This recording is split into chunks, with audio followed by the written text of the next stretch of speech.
A stunning reversal, Trump's new take on Ukraine's future. In a surprising turn of events, US President Donald Trump has declared that Kyiv can reclaim all of Ukraine, including its original borders from Russia. This statement marks a significant shift in his stance on the war, leaving many questioning his motives and the potential impact on the ongoing conflict. Trump, in a post on his Truth Social platform, attributed this change of heart to his understanding of the Ukraine-Russia military and economic situation. He believes that with Europe and NATO's support, Ukraine can push back against Russia's economic pressures and regain its lost territories. But here's where it gets controversial. Trump's comments seem to contradict his previous warnings that ending the war might involve Ukraine ceding some of its land, a proposition consistently rejected by President Volodymyr Zelensky. In his post, Trump even hinted at Ukraine going beyond its original borders, though he didn't elaborate on this intriguing suggestion.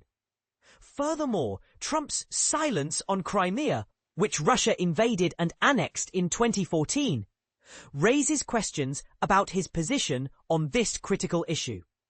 President Zelensky welcomed Trump's big shift and indicated that the US might offer security guarantees to Ukraine post-war.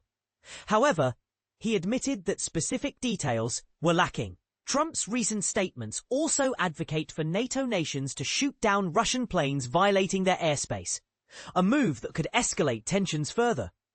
Last week, Estonia and Poland sought consultations with other NATO members after Russian airspace violations, with Romania reporting similar incidents.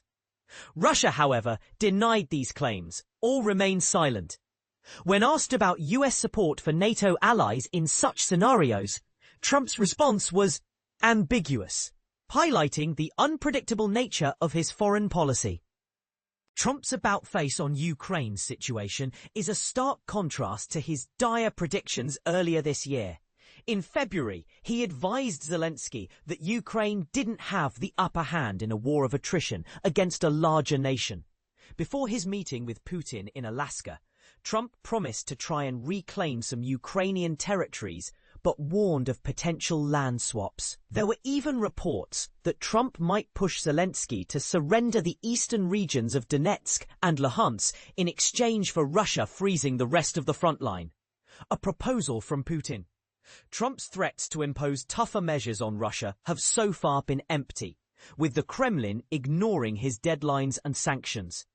This latest move could be an attempt to shake up the stagnant peace negotiations after his summit with Putin in Alaska. The most notable aspect of Trump's post is his assurance of continued arms sales to NATO, which could then be transferred to Ukraine. While not an open-ended commitment like the Biden administration's, it's a step up from Trump's previous lack of interest in supporting Ukraine. What do you think? Is Trump's new position a genuine shift or a strategic maneuver? Will it impact the war's trajectory? Share your thoughts in the comments.